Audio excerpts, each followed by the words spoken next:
Hello, welcome to Maths with EJD. In this video, I'll be looking at the primal dual solutions of a resource allocation problem.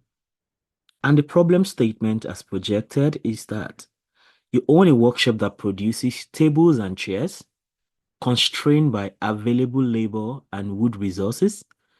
The objective is to maximize profits by producing these items while adhering to the following constraints. First of all, you have the profit table, you know, uh, the profit per table is $20, profit per chair is $15, labor availability is 100 hours, wood availability is 80 units. Then you have the requirement for each table. Each table requires 4 hours of labor and two units of wood, while each chair requires 3 hours of labor and 4 units of wood. Our goal is to maximize the profit by determining the optimal number of tables and chairs to produce. And of course, we also do the dual, we'll formulate the dual problem and also solve that to see the shadow prices and or what you can call marginal values, as we'll understand in this situation. In the previous video, I already gave a hint on that already, that the solutions you get for the dual problem actually tells you the increments you're likely going to get by increasing the units of the resources you have in the primal. So let's go on this journey. Okay, so that problem is there now. We have to, let's formulate it. Let's see what it looks like. So we have to maximize, we aim to maximize profit. Okay, so we can do this. We can say, okay, let me do this now. Maximize. So we have to maximize Z, which is, so 1 unit of table gives $20 profit. So let's say T is number of tables, while C is number of chairs. Okay, number of chairs. So that means that if one table gives $20, so if we have T tables, that means the total profit from table is 20T. And then if one chair gives $15 and you have C chairs, so it means that you're going to have 15C. So now the total, so we have to maximize this profit of 20T plus 15C. Okay. Then we talk about the constraint now. So this will be subject to, um, okay, now this is like the profit we want to maximize. This is profit to be maximized. Or if I may change the color. So this is profit for maximization. Okay, now let's look at the constraints. We have labor and wood constraints. We have labor and wood constraints. So talking about labor, right? Each table requires 4 hours of labor, and each chair requires 3 hours of labor. So that means that 4 tables, okay? I mean, one table requires 4 hours, right? Um, so it means that T tables require 40 hours. Then if one chair requires 3 hours, then C chairs will require 3C hours. So we have 40 plus 3C, but then we cannot get more than 100 hours. So we have that to be less than or equal to 100. And that is about the labor constraint. So this is the labor constraint now. Labor constraint. Okay. Then talking about the wood constraints, we have we have so for the wood constraints, we have 80 units of wood in total, but then one table will require 2 units of wood, while one chair will require 4 units of wood. So it means T tables will require 2T units of wood, while C tables will require 4C units of wood. and we don't have more than 80 units of wood, so that will be less than or equal to 80. So now this is the wood constraint. So the wood constraint. Okay. So we still have a general kind of constraint, which is the non-negativity constraint. Because we cannot have negative number of chairs or negative number of tables. So that means that T is greater than or equal to 0 and C is also greater than or equal to 0. And those are the non-negativity constraints. Non-negativity constraints. Okay. So we have our problem right there. And of course, that's the canonical form, as you would already know. This is the canonical form. This is the original form in which the problem is presented. So for us to be able to solve using simplex, right? I mean, I could as well just spell out the answers and move it, but I just want to do this. So let's do it in standard form. So let's come to standard form for that problem. In standard form now, okay, the problem can be represented as maximize z minus 20t, z minus 20t minus 15c, that is equal to 0. And all of that will be subject to, we look at the constraints. Okay, we need to add slack variables. So that means we have 4t plus 3c plus s1 is equal to 0. And also 2t plus 4c plus s2 is equal to, sorry, this is equal to 100, not 0. Yeah, this 100. So then the other one is 80. And then now we have T, C, S1, S2, all greater than or equal to 0. Okay. So that's the standard form. So the next thing we can have our, okay, let me just talk about the simplex iterations. So we have the simplex iterations. Okay. So I just want to save time. So I'll just put it in a form where I can just refer to it as the tableau and the animatrix at the same time. So if you want to do that, we have the basic variable. So the basic variable for starters will be S1 and S2. So we have S1, S2, and we can put the Z by the side. And then you have this now. So this is TC, right? TC, you have T, you have C, you have S1, you have S2. And then you can have B, that's the right-hand side. Okay. So if we put all of that, 4310, right? 4310 100. So this is 4310, then this is 100. Then S2 is 2401 because there's no S1 here. So 240180. 240180. Okay, and we can do this so that for Z now we just have minus 20 minus 15 minus 20 minus 15 0 0 0 like that. So that's the initial tableau. So normally, right, I don't want, because I want to save time, I'll just so we know this is okay. Well, let's even for the iterations, right? We check this place and see if there's any negative value. Yeah, there are two negative values, but the most negative will be 20. So it means that this T now is going to replace something, one of S1 or S2. But how do we know which it is going to replace? In that case, we do a ratio test. So we have a ratio test, and that will be 100 divided by 4, 100 divided by 4, 25. Then we also have 80 divided by 2, which is 40. Then we choose the smaller one, okay? We choose the smaller one, and the smaller one, obviously, is the one that yields 25. And you'll see this one, this value that falls in between is going to be our pivot.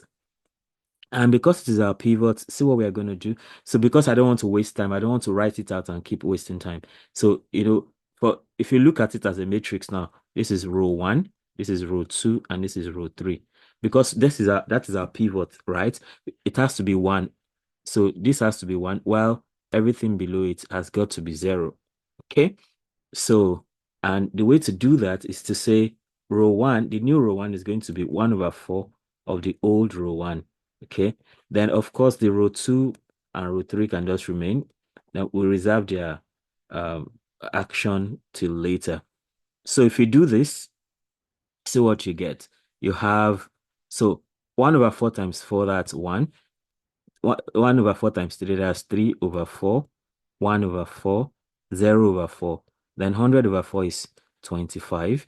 And then we have, now mind you, because this is what you have. So T, it means T is coming to replace S1. Okay. T is coming to replace S1. So we are going to have T. All right. That will be T. And then we have S2, and then we still have Z.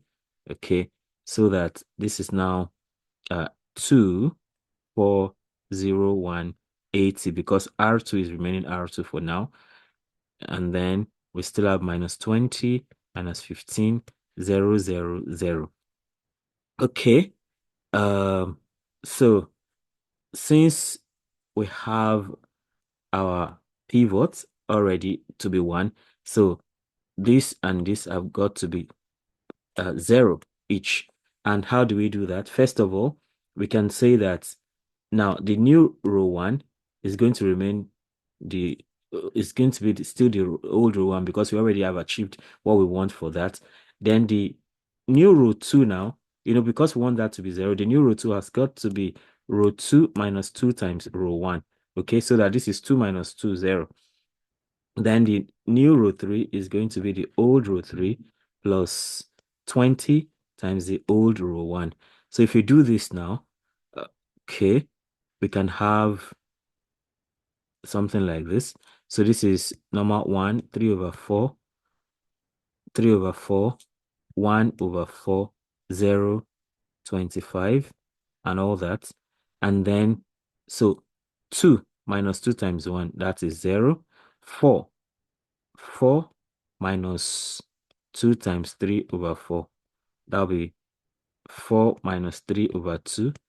And 4 is 8/2 minus 3/2. So that's easy to say, 5/2.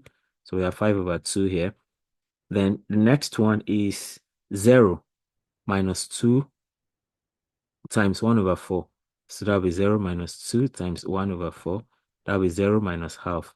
So this is going to be -1/2, like that. That's -1/2. Then next we have 1 minus 2 times 0. That's simply 1. Then here we have 80. 80 minus 2 times 25. That's 80 minus 50. That's simply 30 right there. Then next we have -20. This -20 now. So -20 plus 20 times 1. Of course, that'll be 0. Then -15. -15 plus 20 times 3/4. So that's -15. 4 here is 1. 4 here is 5. 5 times 3 is 15. So 15 minus 15 plus 15. So this will be 0. Then next we have 0. Okay. We are adding. So 0 plus 20 times 1/4. That will just be 5, I believe. So that's 5. Next we have 0 plus 20 times 0. That's simply 0. Next we have 0 plus 20 times 25. This is 500, like that. So to make sure everything is neat, let's remove all of this. So the question now is, have we reached our optimal solution? How do you know?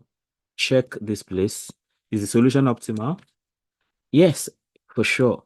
So we have optimal solution because there's no negative value anymore. Optimal solution reached. okay, because because there is no there is no negative value. Okay, there's no negative value. So just bring back everything you think. So this is T, this is S2, and this is Z. So how do you read this off? It simply means that you have, okay, of course, this is, you can also do this T. So you have T, C, S1, S2, B, right? But then to read off the solution, you just know T is 25, S2 is 30, which is useless, basically, right? S2 is 30. That doesn't make any sense because S2 is a slack variable. Z is 500. So what we mean is, what then we have is that, so we can say, therefore, the optimal solution is T equals 25, right?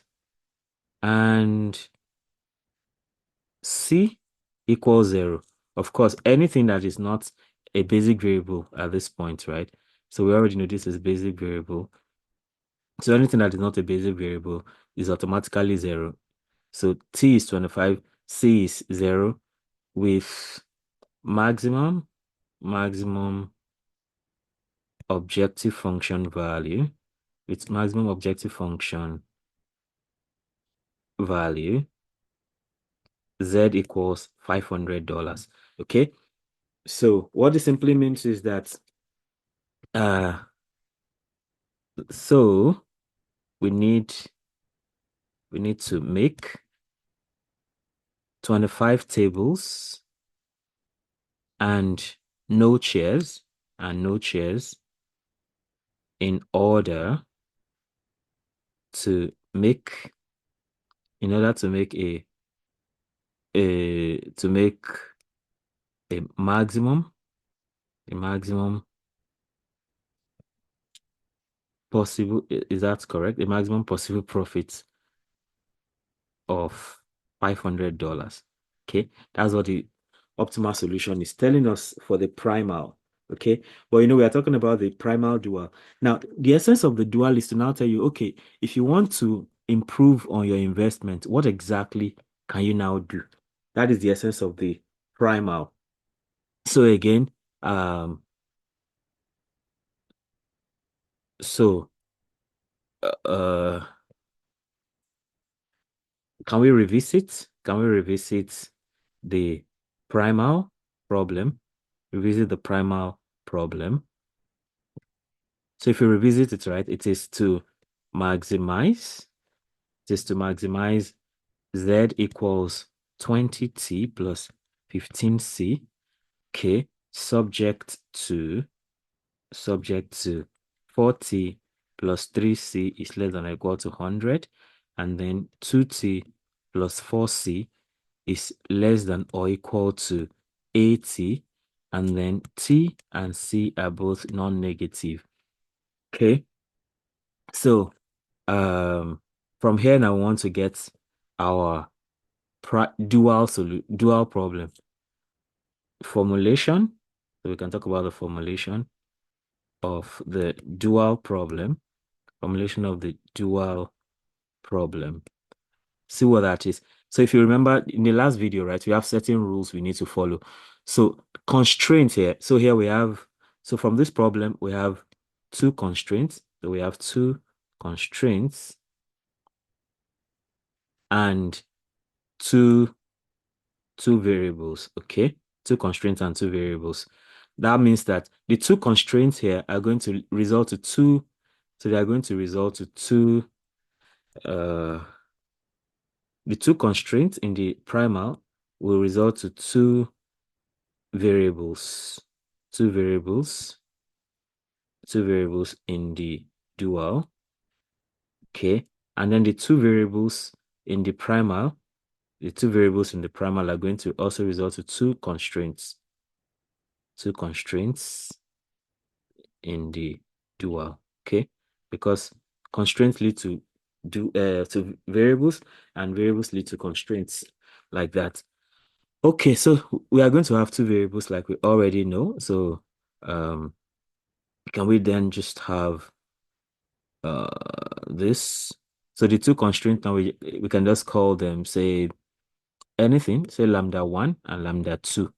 Okay. So in that case now, since we have a maximization problem, it means that we are now going to minimize for the dual. So now we want to minimize, minimize W equals, so 100 lambda 1, 80 lambda 2 easily. 100 lambda 1 plus 80 lambda 2. So now this is like this is the objective function here now. So um I'm trying to get the meaning of this expression. I want to be sure what the meaning of that is. Okay.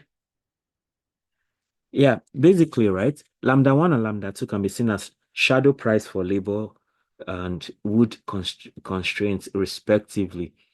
Um, so lambda 1 is shadow price for labor constraint, shadow price for labor constraint, or we can also say marginal value for labor constraint. Lambda 2 is also shadow shadow price for wood constraint.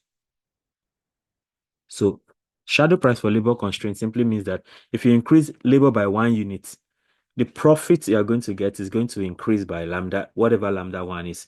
Then if you increase wood by 1 unit, then the profit you're going to get is going to increase by lambda 2. That's the essence of the shadow price. So now let's go back to the formulation we are doing. So now we are minimizing W equals 100 lambda 1 plus 80 lambda 2. Now, so to get the first, so we need the first constraint. So this is now going to be subject to, it's going to be subject to. Now, how do we get the first constraint? Don't forget, it has to be um 4 lambda 1. Okay. Maybe I should get another marker to actually make sure everything is total. Yeah, let's do this. So now you're going to have 4 lambda 1 plus 2 lambda 2. Okay. 2 lambda 2. That is going to be our first constraint. 4 lambda 1 plus 2 lambda 2. So we have 4.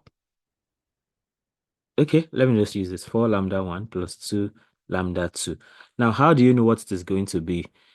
Now, you already know the first variable is going to determine the first constraint in the dual. The first variable in the primal is going to be determine the first constraint. So since the first variable here is actually a greater than or equal to variable, that means that, and since we have a maximization problem, then the constraint in the dual is going to automatically be a greater than or equal to constraint. So that's going to be greater than or equal to, and this 20t now, okay? That first one. So that'll be now 20, okay? And then the other one is so talking about, let me get another marker for that too, right? Say I go for, let me go for this, okay? Now, the second constraint now has got to be 3 times lambda 1, then 4 times lambda 2.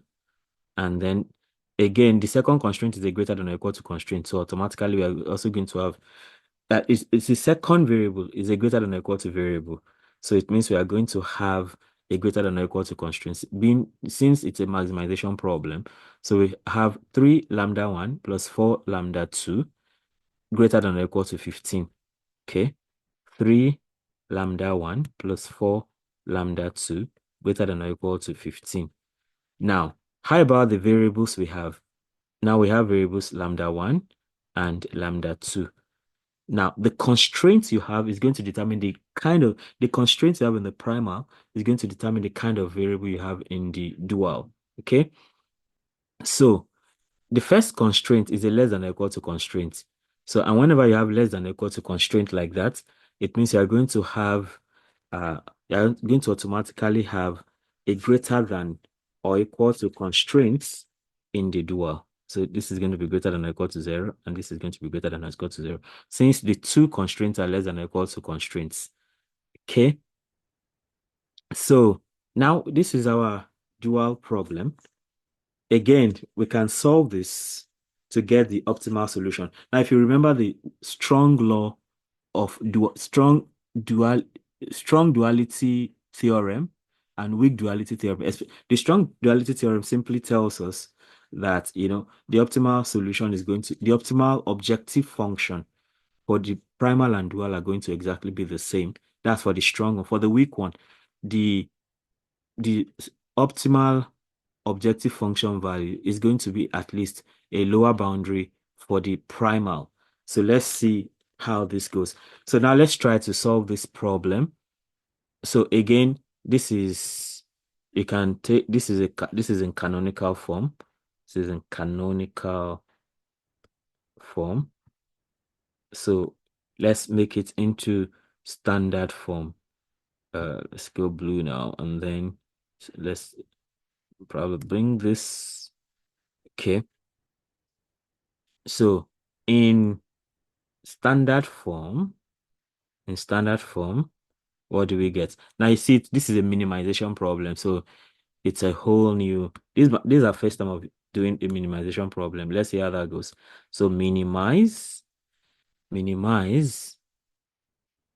W minus 100 lambda 1 minus 80 lambda 2. I don't think that's the end, because in this case now, whenever you have a greater than or equal to constraints, uh, you know, now you need excess variable and you need artificial variable. And that is going to lead us to the big M method. Okay. Uh, so let's see how that goes. So this is to, subject to 4 lambda 1, 4 lambda 1 plus 2 lambda 2 plus 2 lambda 2 minus excess variable 1 plus artificial variable a1, because it's negative, right? So we actually need something with a positive coefficient. That's why artificial variable is necessary. So with this now, this can be equal to 20. Okay. And then for the second constraint, we have 3 lambda 1 plus 4 lambda 2 minus excess variable s2 plus artificial variable a2. And all of that now is equal to 15. So this is what we now have. Of course, lambda 1, lambda 2, S1, S2, A1, A2 are all greater than or equal to 0. Talking about excess and artificial variables now. So we can now do simplex iterations, right? So let's go for simplex iterations in this case. So let's do that.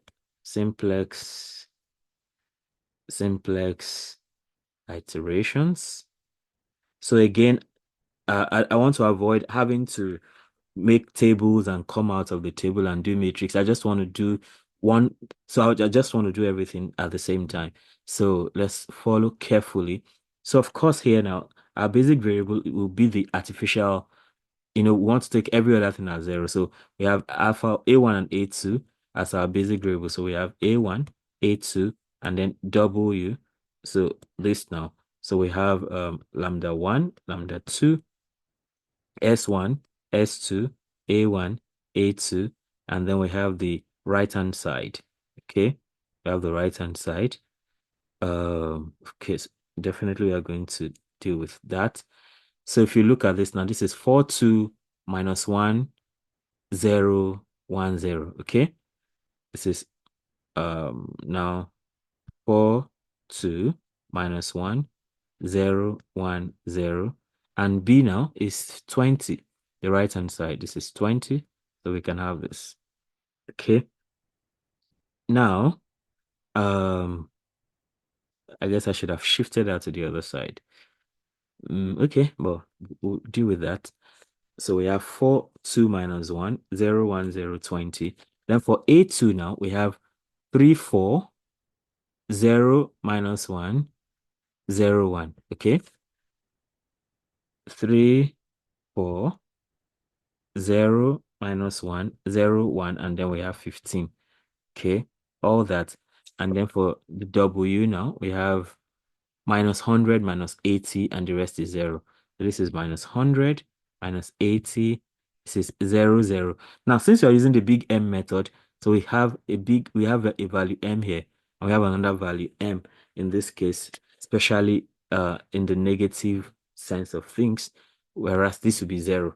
Okay? Because we have artificial variables now, we go big M.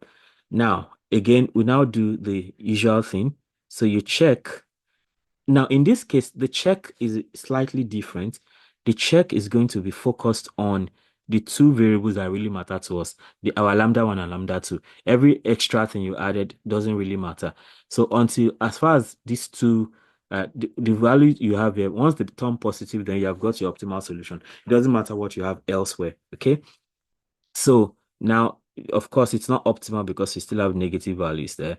So what you're going to do is to say, you're then going to say, okay, it means that because minus 100 is the most positive, most negative rather, it means that lambda 1 is going to replace either A1 or A2, but we don't know what it's going to replace. So we can do, okay, this time I can choose to do ratio tests.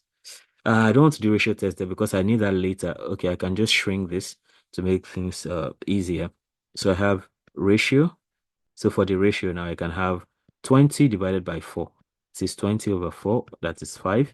Then we have 15 divided by 3. 15 over 3 is still 5. Now, this is a kind of dilemma, right? Uh, of course, if you remember, we have special simplex cases like this. Whenever you have something like this, yeah, this is this is most likely a case of degeneracy where you have multiple pivots. It means that one of the objective function, one of the basic variables in the optimal tableau is going to be 0. So you can already see the sign. So, and since the two are the same, so you have to choose one. You have to choose one of them. So let's just choose the first one. If you choose the second one, you're also good. So let's just choose the first one. So we just go this way. So that means that this 4 at the intersection of the two is going to be our pivot. And because I don't want to waste time, right? I'll just, that's like our row 1 now. Then we have row 2, we have row 3 for W. So I'll just do everything together like that. So of course, automatically it means that lambda 1, it means that lambda 1, uh lambda 1, sorry, lambda 1 is coming to replace A1. That's what that simply means. So now because that has to be 1, so we can say the old row 1, the new row 1 is going to be the 1 over 4 of the old row 1, while the old row 2 remains old row 2. We'll keep those ones first. Let's get that one to be 1, then we can deal with the rest later. So um 4 divided by 1 over 4. 4 times 1 over 4, that's 1. Then 2 times 1 over 4, that's 1 over 2. This is minus 1 over 4, 0, 1 over 4, 0. Then 20 over 4 is 5. Okay. Then every other thing remains 3, 4, 0, minus 1, 0, 1, 15. Then we have minus 100, minus 80, 0, 0, minus m, and then 0. Okay? So now the deal is, since this is our pivot, we want to get this and this to be 0. Can we do that? So we go for those now. So the old row 1, the new row 1 is the old row 1 still. Then the new row 2 now is going to be old row 2 minus 3 times old row 1. That way we can get 0 there. Then the row 3 now, the new row 3 is going to be the old row 3 plus 100 times old row 1. Okay. 100 times old row 1. So this way, don't forget this lambda 1 is already replacing A1 here. So we have A2 and this is W. Okay. So now we do all that. So this is 1/2 minus 1 over 4, 0, 1 over 4, 0, 5. Okay. Now 3 minus 3 times 1, that is 0. Then 4. 4 now minus 3 over 2. That is simply 5 over 2. We've done that before. Because 4 over 2 is 8 over 2. 8 over 2 minus 3 over 2 is 5 over 2 easily. Then 0. 0 minus 0 minus 3 times R1. 0 minus 3 times minus 1 over 4. That should just be 3 over 4. Okay. This is 3 over 4. And then next, minus 1 times 3, minus 1 minus 3 times 0. That was simply minus 1. And then we also have 0 minus 3 over 4. That will be minus 3 over 4. Then we have 1 minus 3 times 0. That's simply 1. Then we have 15. 15 minus 3 times 5. Okay, 15 minus 3 times 7. That will just be 0, right? 15 minus 3 times 5. That's 15 minus 15, 0. Okay. Then for the row 3 now, we have minus 100 plus 100 times 1. That will just be 0. Then next one, we have minus 80 plus 100 times half. That's minus 80 plus 50. Minus 80 plus 50, that's minus 30. Okay. And then the next one, we have 0 plus 100 times minus 1 over 4. That's minus 25. So next, we have 0. We have 0 plus 100 times 0. That's simply 0. Then talking about the m's now, we have minus m. We have minus m plus 100 times 1 over 4. That will be minus m plus 25. So this is minus m plus 25 right here. And then the last one, that's minus m plus 100 times 0. That's still minus m, like that. Then lastly, we have 0 plus 100 times 5. So 100 times 5 is 500. So that goes. Now, so don't forget, okay, let's remove all this. Can remove all of this. Now, don't forget this is lambda 1, lambda 2, and W. So the question is, okay, again, this is lambda 1, lambda 2, S1, S1, S2, A1, A2, and B. So the question is, have we reached optimal solution? Check. Again, here you just check these two. You don't care about the other ones for in this case. So just check these two. Now you discover that there's still minus 30, which means that we have not reached optimal solution. So that means that lambda 2 is coming to replace something. Is it okay, I think I did something not quite correct here. This is A2, not lambda 2. This is A2. From what we have from the top, it's A2. So we have lambda 2 coming to replace something there, which we don't know. But that thing we can find by a ratio test. So let's do ratio. Let's do a ratio thing here. So this is 5 divided by half. So 5 divided by half is 5 times 2 over 1. That's 10. Okay. Then we also have 0 divided by 5 over 2. So 0 divided by 5 over 2 is simply 0 times 2 over 5, which is 0. So 0 is smaller, right? So automatically it means that the smaller value is, so we can take that smaller value. Okay, I guess I want to remove this line for convenience sake. So we have this. So it simply means that this is going to be our pivot now. And lambda 2 is coming to replace A2. Okay. Now, so this pivot has to be 1 and every other thing So this pivot to be 1, this will be 0, this will be 0. So let's see how that goes. So for this to be 1, like for this 5 over 2 to be 1, we have to multiply it by 2 over 5. Okay. So it means that, and it is in row 2. So can we just say, okay, I guess I want to bring back this. Let me bring this back now. So R1 can remain R1, right? But now R2 has to now be, the new R2 has to be 2 over 5 of the old R2. So we can get 1 there. Then R3 can be R3 for now. R3 remains R3. So let's do it that way.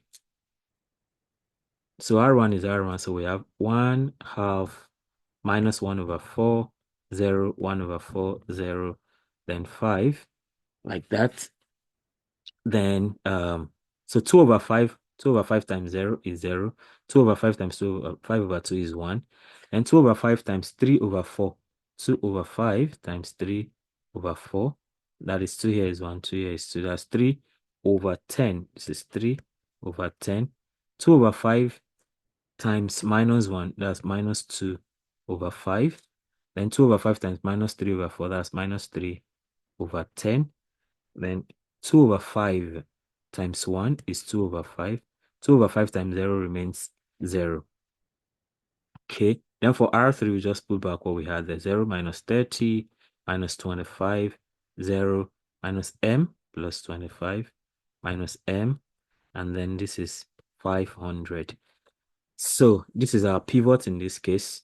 So this guy and this guy have to go to 0. How do we pull that off? That's a question now. Yeah, that's the question we have now. So we can now say that we can say that the new R1 is going to be the old R1, right, minus half of the old R2. That's the way to make that into 0. Then the new R2 remains the same like the old one. And the new R3 now has got to be, this is minus 30.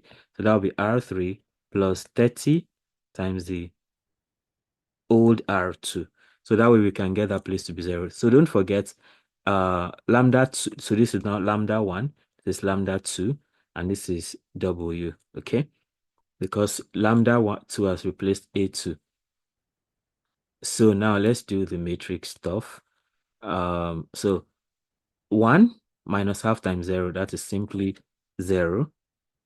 Oh, no. 1 minus half times 0, that's 1, sorry. That's 1. Then half minus half times 1, that is 0. Then minus 1 over 4, minus 1 over 4, minus 1 over 2 times 3 over 10. Okay, that's minus 1 over 4, minus 3 over 20. So we have 20. That's 20 here. That's minus 5 minus 3. That's minus 8 over 20. 4 goes up. That's minus 2 over 5. So this is it minus 2 over 5? 1 0. 1 0, right? 1 0. 2. Okay, what's happening here? So minus 1 over 4. Minus 1 over 4 minus 1 over 2 times 3 over 10. That is minus 1 over 4 minus 3 over 20. LCM is 25 in 20. 4 in 20 is 5. That's minus 5. 20 in 20 is 1 times 3. That's minus 3. So that's minus 8 over 20. Minus 8 over 20. So that's minus 2 over 5, correct? That should be minus 2 over 5, actually. Minus 2 over 5. Hope that's right. Yep, I think it is. 20 minus 8 over 20. So that is minus 4 in 8, 2, 4 in 25. Yeah, that's minus 2 over 5. Then the next one now, how this goes. So the next thing is we have 0, this 0 here, minus 1 over 2 into minus 2 over 5. That is 0 plus 1 over 5. So it means this place is just 1 over 5, and this can go now. Then the next one, we have 1 over 4. This 1 over 4 minus 1 over 2 into 3 into minus 3 over 10. That is 1 over 4 plus 3 over 20. So that is 20. 4 in 20 is 5 plus 20 in 21 times 3. 3. That's 8 over 20. 8 over 20. That's another 4 over 5. So this is now 4 over 5. And looking at the 0 part, for the 0 one now, we have 0. We have that 0 minus 1 over 2 into 2 over 5. That's 0 minus half into 2 over 5. So this cancels out. So we just have minus 1 over 5. Then 5 itself now, we have 5. We have 5 minus half times 0. So this is still 5. Okay. And we need to be very careful. It's easy to just mix things up. So this is 0. This is easy peasy. We just have 0, 1, 3 over 10, minus 2 over 5, minus 3 over 10, 2 over 5, and this is still 0. And then this can go. So now we have R3 plus 30 times R2. So 0 plus 30 times 1. 0 plus, no, R2, 0 plus 30 times 0. So it's not, it's not 1. So 0, 0 plus 30 times 0. That will simply be 0. Then minus 30 plus 30 times 1, that's 0, 2. Then minus 25 plus 30 times 3 over 10. So 30 here, 10 here is 1, 10 here is 3. So that's minus 25 plus 9. That will be, this is minus 16 here. Okay, and let's go. Then the next thing is, okay, that'll be 0, 0 plus 30 times minus 2 over 5. 5 here is 1, 5 here is 6.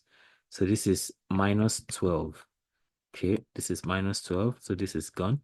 Next, we have minus, we have minus m plus 25.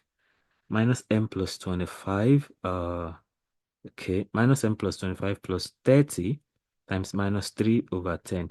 So minus m plus 25 plus 30 times minus 3 over 10. So that should be minus m plus 25. 10 here is 1, 10 here is 3. So that's minus 9. Okay, that'll be minus m minus 16. No, minus m plus 16. So this is minus m plus 16. Okay. Yep, minus m plus 16. Then next, we have this minus m now. We have minus m, this minus m, plus 30 times 2 over 5. That is minus m plus 5 years 1, 5 years 6 plus 12. So this is minus m plus 12. Minus m plus 12. Let me write that properly. Minus m plus 12. So lastly, we have 500. This is 500. 500 plus 30 times 0. So that's simply 500 still. Wow, that's been a big one. So this place is 500. Okay, so we have lambda 1, lambda 2, lambda 1, lambda 1, lambda 2. This is W. This is lambda 1, lambda 2, S1, S2, A1, A2, and this is the right hand side, B. Now the question is, for these two variables that really matter to us, Have we reached optimal solution? And the answer is yes, because they are both zeros. And as expected, we can read off the solutions. So I can just say optimal solution reached, optimal solution reached. Unlike the other method, where we would have cared about these ones, we don't care about them. We just care about the lambda 1, lambda 2 using the big M method now. So optimal solution has been reached. So that means that lambda 1 is 5. So, and then lambda 2 is 0. And we expected that because we had multiple pivots. That's talking about degeneracy as we considered previously. And the optimal solution is 500. And from the strong duality theorem, right? So the optimal solutions are basically the same. If you remember, when we did the primal solution, right? The optimal solution was also 500, as you can see. So that is in alignment. So we can say that the optimal solution, the optimal solution of the dual problem,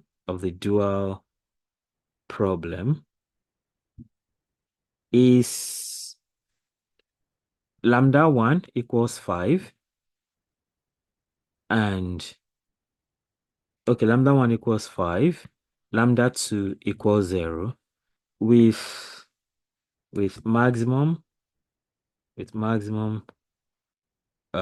objective function value, its maximum objective function value W equals 500 as expected. Okay. Now that that has been confirmed, it has confirmed the strong duality theorem. So what can we do with all these solutions we have got now? So can we interpret the results now? Let's talk about interpretation of results. Interpretation of results. Okay. So number one, talking about the primal solution. Primal solution. Okay. Remember what we got for primal solution? We got 25 for table and we got 0 for chairs. So we can say that to maximize profit,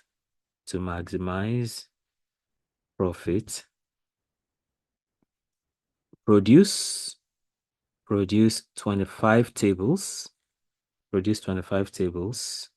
and 0 chairs.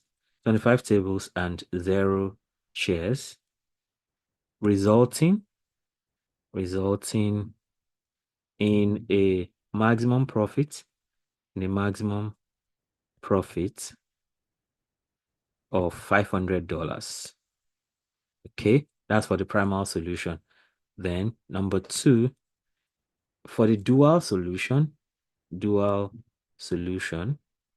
we got marginal value of shadow price. So you see that for the dual solution, right? Actually in the dual, right, this is actually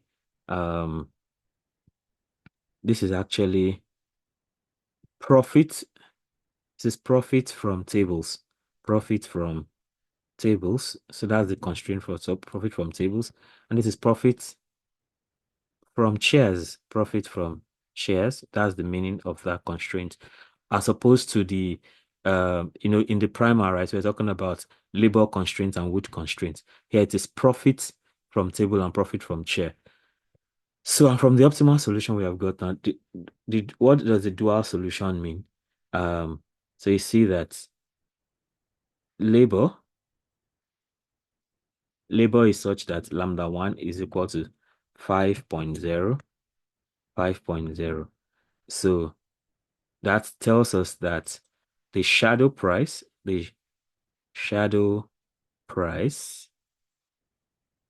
for labor, indicates that if one additional hour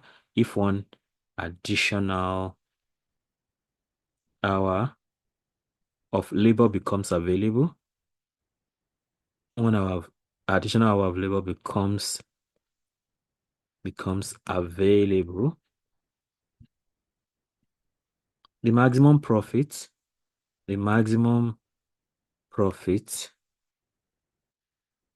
would increase. Maximum profit would increase by $5. That's what this means.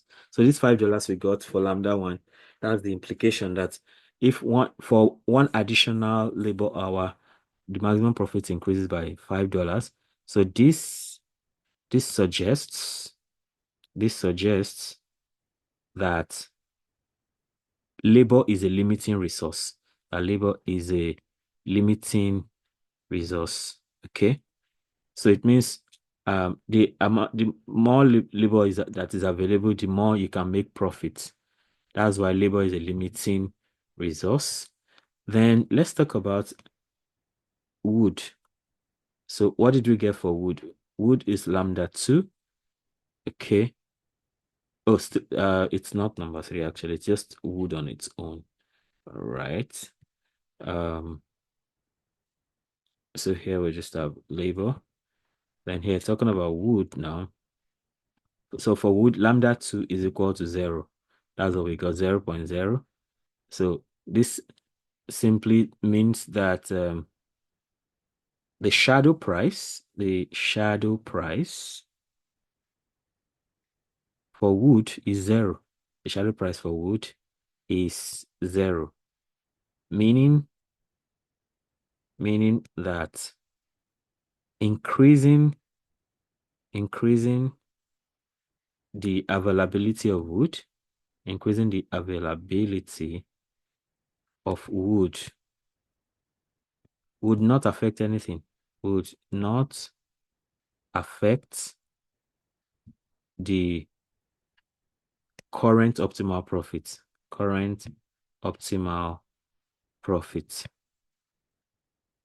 Because for instance, if you increase wood and there's no labor, there's no point because labor is a key thing. So wood don't affect the current optimal profit. So that means that wood is not a limiting factor at the optimal solution. Wood is not a limiting factor at the optimal solution. Then we can talk about the minimum cost of resources in this case now, right? So minimum cost of resources, which is W equals $500. Okay. So the minimum costs of the resources, which corresponds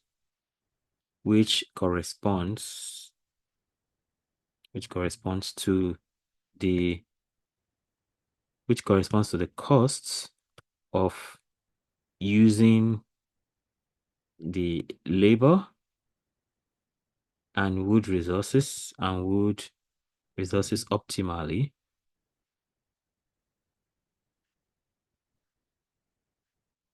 is $500. So just like what we got for Primal-Dual, it's $500. So this is equal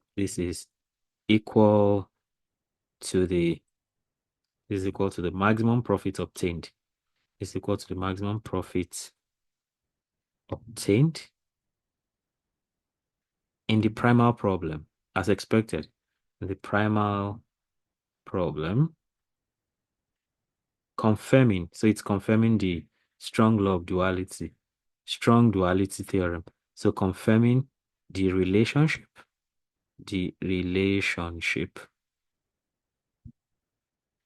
between the primal and dual solutions. Okay. So that's what we have. In conclusion, right, the optimal production plan is to produce 25 tables and 0 chairs. I think that's what I already said, right? Yeah, 25 tables and 0 chairs, resulting in a maximum profit of $500. Then the dual problem reveals that labor is a scarce resource and increasing labor availability will lead to higher profits. However, wood is not a limiting factor, as increasing wood supply would not improve profits at the optimal production level. The shadow prices and minimum costs provide valuable insight into how resource constraints affect the optimal solution, helping guide decisions on resource allocation. So that's the end of this. It's been a long one, but I think it's worth it. So, just go over until you understand. Try your hands on different problems. So if you have not subscribed to this channel, be sure to do that right away and hit the notification bell so you can always get notified each time a new video is released. Don't forget to comment. Let me know if there's a topic you like me to teach or a question you like me to answer. Then like and share so that more people can have access to all this great learning. Then watch out for the next video, which will be on a Python code for all this.